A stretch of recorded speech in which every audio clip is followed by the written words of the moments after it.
اعوذ باللہ من الشیطان الرجیم بسم اللہ الرحمن الرحیم۔ ایک دن حضرت مریم سلام اللہ علیہا بیت المقدس سے جڑے حجرے میں عبادت الہی میں مشغول تھی کہ اچانک حضرت جبرائیل امین انسانی شکل میں اندر آ گئے۔ حضرت مریم اجنبی شخص کو دیکھ کر ڈر گئی اور کہنے لگی، میں تجھ سے رحمان کی پناہ مانگتی ہوں۔ حضرت جبرائیل علیہ السلام فرمانے لگے، میں تو پروردگار کا بھیجا ہوا ایک فرشتہ ہوں اور تمہیں ایک پاکیزہ بیٹے کی خوشخبری دینے آیا ہوں۔ یہ سن کر حضرت مریم سلام اللہ علیہا کو اور تعجب ہوا کہ سبحان اللہ، مجھے بچہ کیسے پیدا ہوگا؟ میرا تو نکاح ہی نہیں ہوا اور برائی کا مجھے تصور تک نہیں ہوا۔ میرے جسم پر کسی انسان کا کبھی ہاتھ ہی نہیں لگا۔ میں بدکار نہیں اور نہ ہی زناکار ہوں۔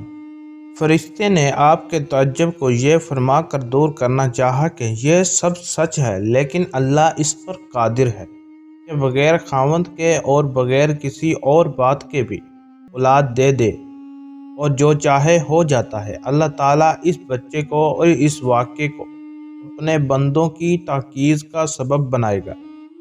یہ قدرت الہی کی ایک نشانی ہوگی تاکہ لوگ جان لیں کہ وہ خالق ہر طرح کی پیدائش پر قادر ہے۔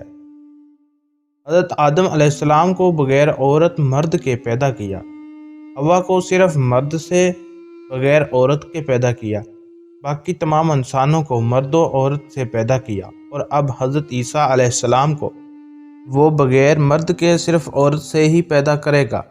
اس کے بعد حضرت جبرائیل علیہ السلام نے حضرت مریم پر پھونک ماری اور اس کو حمل ٹھہرا گیا۔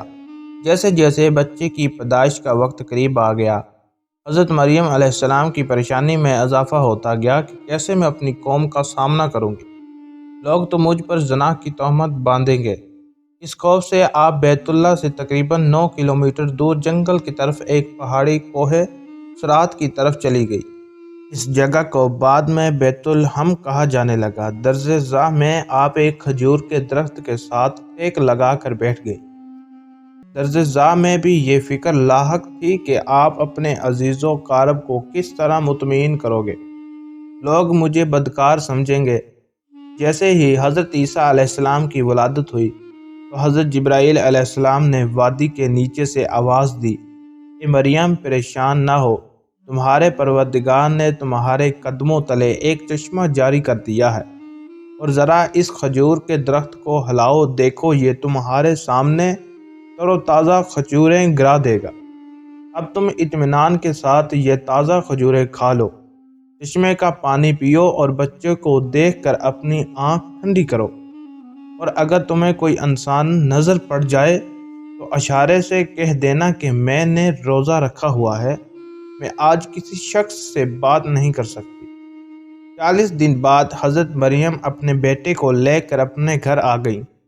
بس جیسے ہی 9 ملوم بچے کو حضرت مریم سلام اللہ علیہا کی گود میں دیکھا تو پکار اٹھے کہ مریم، تو نے یوسف سے زنا کیا ہے، نہ تو تیرا باپ برا اور نہ ہی تیری ماں۔ روایات ہے کہ تمام لوگ جمع ہو گئے اور حضرت مریم پر ہر طرح کی تہمت باندھنے لگے۔ خاندان والے کہنے لگے کہ مریم اور اس کے منکتیر یوسف کو زنا کے جرم میں سزا ملنی چاہیے۔ پھر اچانک حضرت مریم نے بچے کی طرف اشارہ کیا جو کہ اس وقت دودھ پی رہا تھا، تو وہ بول اٹھے، میں اللہ کا بندہ ہوں، اور پھر اللہ تعالیٰ کی طرف سے نبوت اور کتاب ملنے کی خبریں دی۔ اس کے بعد فرمایا، اللہ نے مجھے نماز اور زکوٰۃ کا پابند بنایا، اور جب تک میں زندہ ہوں مجھے اپنی والدہ کا حق ادا کرنے والا بنایا، اور مجھ کو سرکش اور بدبخت نہیں بنایا، اور اللہ کی سلامتی ہے مجھ پر، جب میں پیدا ہوا، جب میں مروں گا، اور جب میں دوبارہ زندہ کر کے اٹھایا جاؤں گا۔ یہ سننے کے بعد کچھ لوگوں کو تو یقین ہو گیا کہ بی بی مریم پاک دامن ہے اور یہ بچہ اللہ پاک کا معجزہ ہے، لیکن تازہ تر پھر بھی حضرت مریم اور ان کے بیٹے حضرت عیسیٰ علیہ السلام کے خلاف ہی رہے۔ جب حضرت عیسیٰ علیہ السلام کی عمر 7 سال کی ہوئی تو یہودوں نے ان کو بہت تنگ کرنا شروع کر دیا اور بیت المقدس کی حالات خراب ہونے لگے۔ حضرت مریم سلام اللہ علیہا اپنے بیٹے حضرت عیسیٰ علیہ السلام کو لے کر مصر کی طرف ہجرت کر گئے۔ پھر 13 سال تک مصر میں رہنے کے بعد اللہ تبارک و تعالیٰ کے حکم سے دوبارہ فلسطین آئے۔ پھر اللہ پاک نے 30 سال کی عمر میں حضرت عیسیٰ علیہ السلام کو انجیل عطا کی۔ اللہ پاک نے حضرت عیسیٰ علیہ السلام کو بے شمار معجزات عطا فرمائے، جن میں قابل ذکر یہ ہے حضرت عیسیٰ علیہ السلام بغیر والد کے پیدا ہوئے، ماں کی گود میں ہی کلام کرنا شروع کر دیا، مٹی کا پرندہ بنا کر پھونک مارتے تو وہ اڑنے لگتا، پیدائش نابینا کے آنکھوں پر ہاتھ پھیرتے تو ان کو نظر آنے لگتا، کوڑ اور جذام کے مریضوں کو ہاتھ لگاتے تو بالکل صحت یاب ہو جاتے، جو کچھ لوگ کھاتے یا اپنے گھروں میں رکھ کر آتے آپ علیہ السلام سب تفصیل سے بتا دیتے۔ ان سب معجزات کے باوجود بنی اسرائیل کی اکثریت نے آپ کو جھٹلایا، اور صرف چند لوگ جن کی تعداد 12 بتائی جاتی ہے وہ ہی آپ پر ایمان لائے، جن کو قرآن پاک میں حواروں کے لقب سے پکارا گیا۔ ارشاد بارک تعالیٰ ہے، جب حضرت عیسیٰ علیہ السلام نے ان کا کفر محسوس کر لیا تو کہنے لگے، اللہ تعالیٰ کی راہ میں میری مدد کرنے والا کون کون ہے؟ حواریوں نے جواب دیا، ہم اللہ تعالیٰ کی راہ میں آپ کی مدد کریں گے، ہم اللہ تعالیٰ پر ایمان لائے اور آپ کو گواہ رکھتے ہیں کہ ہم تابع دار ہیں۔ اس کے بعد تبلیغ کی عرض سے حضرت عیسیٰ علیہ السلام اپنے حواریوں کے ساتھ شام تشریف لے گئے۔ وہاں بھی بنی اسرائیل نے آپ کی بڑھ چڑھ کر مخالفت کی اور ہر طرح سے آپ علیہ السلام کی عزتیں دی۔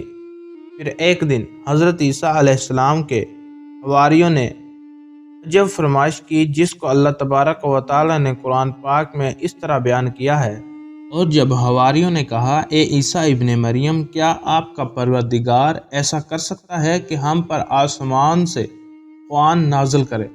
انہوں نے کہا، اگر ایمان رکھتے ہو تو اللہ تعالیٰ سے ڈرو اور بولو، ہماری خواہش ہے کہ ہم ان میں سکھائیں اور ہمارے دل تسلی پائیں، اور ہم جان لیں کہ تم نے ہم سے سچ کہا اور ہم اس پر گواہ رہیں گے۔ حضرت عیسیٰ علیہ السلام نے دعا کی، اے ہمارے پروردگار، ہم پر آسمان سے قرآن نازل فرما کے ہمارے لیے وہ دن عید قرار پائے، یعنی ہمارے اگلوں اور پچھلوں پر سب کے لیے وہ تیری طرف سے نشانی ہو، اور ہمیں رزق دے، تو بہتر رزق دینے والا ہے۔ تو اللہ تبارک و تعالیٰ نے فرمایا، میں تم پر ضرور قرآن نازل فرماؤں گا، لیکن جو اس کے بعد تم میں سے کفر کرے گا اسے ایسا عذاب دوں گا کہ اہل عالم میں کسی کو ایسا عذاب نہ دوں گا۔ اب حضرت عیسیٰ علیہ السلام کی قوم پر بندروں اور سور بن جانے والا جو عذاب آیا، اس کی 2 طرح کی روایات ملتی ہیں۔ ایک تو یہ ہے کہ ایک دن قوم کے 40 کے قریب لوگوں نے حضرت عیسیٰ علیہ السلام کو گھیر لیا اور آوازیں کسنے لگے کہ زنا کی پیدائش ہمارے علاقے سے نکل جاؤ۔ حضرت عیسیٰ علیہ السلام کو بہت دکھ پہنچا، تو اللہ پاک نے ان 40 پر یہ عذاب نازل کیا کہ کچھ کو بندر اور کچھ کو سور بنا دیا۔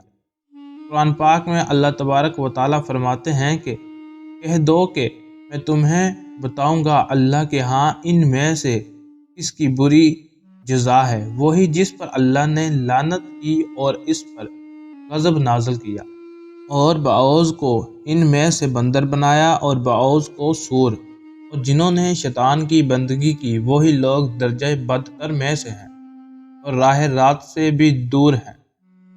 دوسری روایات میں حضرت عمار بن یاسر رضی اللہ تعالی عنہ سے روایت ہے کہ حضور اکرم صلی اللہ علیہ وآلہ وسلم نے فرمایا، آسمان سے دسترخوان اترا جس پر روٹی اور گوشت تھا، ان کو حکم ملا کہ خیانت نہ کریں اور ذخیرہ نہ کریں، نہ کل کے لیے اٹھا کر رکھیں، لیکن انہوں نے خیانت کی، ذخیرہ کیا اور اٹھا کر رکھا، تو وہ بندروں اور سوروں میں تبدیل ہو گئے۔ جب حضرت عیسیٰ علیہ السلام کی عمر مبارک 23 سال ہوئی تو یہودوں نے آپ کو صلیب پر چڑھانے کا فیصلہ کر لیا۔ حضرت عیسیٰ علیہ السلام کے زمانے میں شام کا علاقہ رومیوں کے زیر نگران تھا، یہاں ان کی طرف سے جو حکمران مقرر تھا وہ کافر تھا۔ یہودوں نے حضرت عیسیٰ علیہ السلام کے خلاف ان کے کان بھر دیے، چنانچہ اس نے یہودیوں کے مطالبے پر حضرت عیسیٰ علیہ السلام کو صلیب پر دینے کا فیصلہ کر لیا، لیکن اللہ تبارک و تعالیٰ نے انہیں بے حفاظت آسمان پر اٹھایا۔ اللہ تبارک و تعالیٰ کا ارشاد ہے، اور یہ کہنے کے سبب کہ ہم نے مریم کے بیٹے حضرت عیسیٰ علیہ السلام کو، جو اللہ کے پیغمبر تھے، قتل کر دیا ہے، حالانکہ انہوں نے نہ حضرت عیسیٰ علیہ السلام کو قتل کیا اور نہ ہی صلیب پر چڑھایا، بلکہ ان کے لیے ان کا مشابہ بنا دیا گیا۔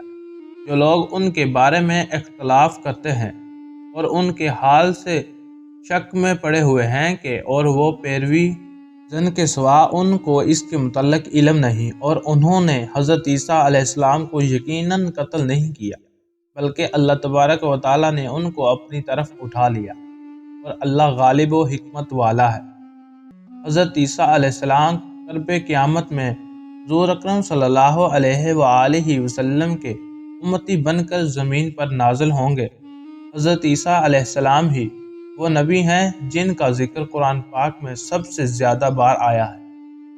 آپ ہی بنی اسرائیل کے آخری نبی تھے، اور آپ نے ان کو نبی آخر الزماں حضرت محمد صلی اللہ علیہ وآلہ وسلم کی بشارت بھی دی تھی، جن کو قرآن پاک میں اللہ پاک نے ایسے بیان فرمایا ہے۔ اور جب حضرت عیسیٰ ابن مریم نے کہا کہ بنی اسرائیل، میں تمہارے پاس اللہ کا بھیجا ہوا آیا ہوں اور ایک پیغمبر کی جو میرے بعد آئیں گے جن کا نام احمد ہوگا، بشارت سناتا ہوں۔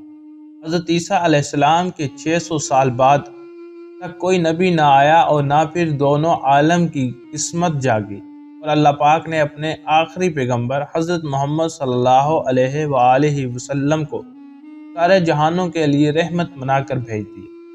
تو کیسی لگی ہماری ویڈیو، کمنٹس کر کے لازمی بتائیں، اور ویڈیو کے آخر میں آپ سے گزارش ہے ہمارے Shiraz T V YouTube channel کو لازمی سبسکرائب کر لیں۔ جزاک اللہ۔